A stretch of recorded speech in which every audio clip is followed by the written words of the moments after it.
ही गोष्ट आहे 1893 सालच्या गोरखपूरमधली. भगवती चरण घोष नावाचा एक माणूस रेल्वेमध्ये काम करायचा. अनेक वर्ष त्याने इमानीद्वारे नोकरी केली आणि मग पेन्शन घेऊन ते रिटायर झाले. ते रिटायर झाल्यानंतर काही वर्षांनी इंग्लंडमधनं एक अकाउंटंट गृहस्थ इथे बंगालमध्ये आले. बंगाल नागपूरमधल्या रेल्वेच्या खात्यांची तपासणी करण्यासाठी.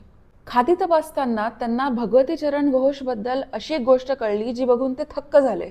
तर गमतीची गोष्ट अशी होती की भगवती यांना त्यांच्या कामाच्या दरम्यान अनेक बोनस मिळालेले होते, मात्र ते तसेच पडून होते. भगवती यांनी इतक्या वर्षात एकाही बोनससाठी ॲप्लिकेशनच केलं नव्हतं.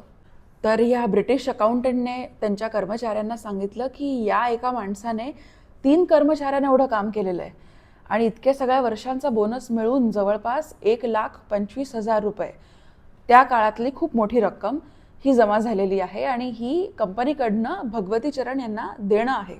तर कंपनीकडून 1,25,000 रकमेचा चेक हा भगवती चरण यांना देण्यात आला.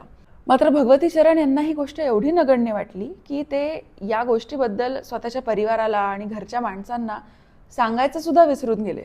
अजून काही महिन्यांनी भगवती चरण यांच्या मोठ्या मुलाने बँकेमध्ये अचानक आलेले एवढे पैसे बघून स्वतःच्या वडिलांना विचारलं की हे काय आहे, कुठून आली आहे ही रक्कम.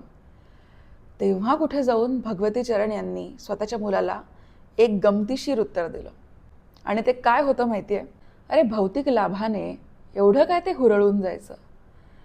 ज्या माणसाला स्थितप्रज्ञ होण्याची चटक लागलेली आहे तो खूप फायदा झाला म्हणून उल्हसितही होत नाही आणि नुकसान झालं म्हणून खिन्नही होत नाही. त्याला संसारातलं सत्य माहिती असतं की माणूस रिकाम्या हाती या संसारात आलेला आहे आणि रिकाम्या हातानेच तो जाणार आहे. मला माहिती आहे तुम्ही काय विचार करताय की हे सगळे जे डायलॉग्स आहेत ना, हे सिनेमात किंवा आध्यात्मिक पुस्तकांमध्ये शोभून दिसतात. खऱ्या आयुष्यात असा कोणी वागायला गेला तर त्या माणसाला लोक मूर्खातच काढतील. खऱ्या आयुष्यात आपल्याला व्यवहारिक व्हावंच लागतं, मनी माइंडेड व्हावंच लागतं, हो की नाही? ज्या माणसाला त्याच्या बोनसचं काहीच पडलेलं नव्हतं तो माणूस कोण होता हे जर मी तुम्हाला सांगितलं तर तुम्हालाच आश्चर्य वाटेल. भगवती चरण घोष होते लाहिरी महाशय यांचे शिष्य आणि परमहंस योगानंद यांचे वडील. परमहंस योगानंद हे त्याच सेंट लिनिएजमधनं येतात, संतांच्या परंपरेतनं येतात जिथून बाबाजी आलेले आहेत, महाअवतार बाबाजी. मग त्यांचे शिष्य आहेत लाहिरी महाशय. लाहिरी महाशयांचे शिष्य आहेत स्वामी युक्तेश्वर गिरी आणि युक्तेश्वर गिरी यांचे शिष्य होते परमहंस योगानंद. तेच परमहंस योगानंद ज्यांनी प्रसिद्ध पुस्तक योगी कथामृत, ऑटोबायोग्राफी ऑफ अ योगी हे पुस्तक लिहिलं आणि क्रियायोगाची दीक्षा ही फक्त भारतातच नाही तर पाश्चिमात्य देशात सुद्धा पसरवली. मात्र एखादा नोकरी करणारा सामान्य संसारी माणूस अचानक असा आध्यात्मिक कसा काय होईल? यामागे भगवती चरण घोष यांची अतिशय इंटरेस्टिंग अशी गोष्ट आहे. अनेक वर्षांपूर्वी जेव्हा भगवती चरण हे रेल्वेमध्ये काम करत होते तेव्हा त्यांचा ज्युनियर होता अविनाश बाबू. तर या अविनाश बाबूने एके दिवशी एका आठवड्याची रजा मागितली भगवती चरण यांच्याकडे. त्यांनी विचारलं, का हवी आहे तुला एवढी मोठी रजा? तर अविनाश बाबू म्हणाले की मला माझ्या गुरूंना भेटायला जायचंय. यांनी विचारलं, कोण आहे तुझे गुरु? ते म्हणाले, लाहिरी महाशय हे माझे गुरु आहेत आणि मला त्यांना भेटायला जायचंय. तर हे उत्तर ऐकून भगवती चरण यांनी अविनाश बाबूंची खिल्ली उडवली.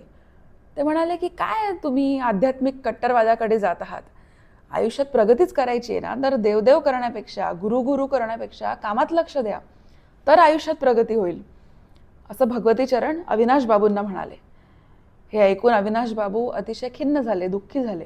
त्याच दिवशी संध्याकाळी काम संपल्यानंतर भगवती चरण हे पालखीतून त्यांच्या घरी जात होते ऑफिसमधून.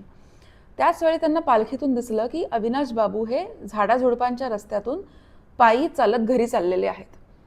भगवती चरण यांना थोडंसं वाईट वाटलं की आपण या आपल्या ज्युनियरची रजा मंजूर केलेली नाहीये, म्हणून ते पालखीतनं उतरले आणि अविनाश बाबूंसोबत पायी चालू लागले त्यांच्याशी गप्पा मारत. आता भगवती चरण यांना मनोमन वाईट तर वाटत होतंच, म्हणून ते अविनाश बाबूंना सांसारिक यशाचे फायदे समजावून सांगू लागले की हे देवदेव करणं कमी केलं, कामात लक्ष दिलं, या व्यवहार ज्ञान ठेवलं, व्यावहारिक जगात कसं वागायचं हे जर तुम्ही समजून घेतलं तर तुमचा कसा फायदा होईल, असं ते अविनाश बाबूंना सांगू लागले. पण अविनाश बाबूंचं काही याच्याकडे लक्षच नव्हतं आणि ते त्यांच्याच विचारांमध्ये हरवलेले दिसत होते. अविनाश बाबू मनोमन त्यांच्या गुरूंची आठवण करत होते. लाहिरी महाशयांना संबोधून ते म्हणत होते की लाहिरी महाशय, तुमच्या दर्शनाशिवाय मी जगूच शकत नाही.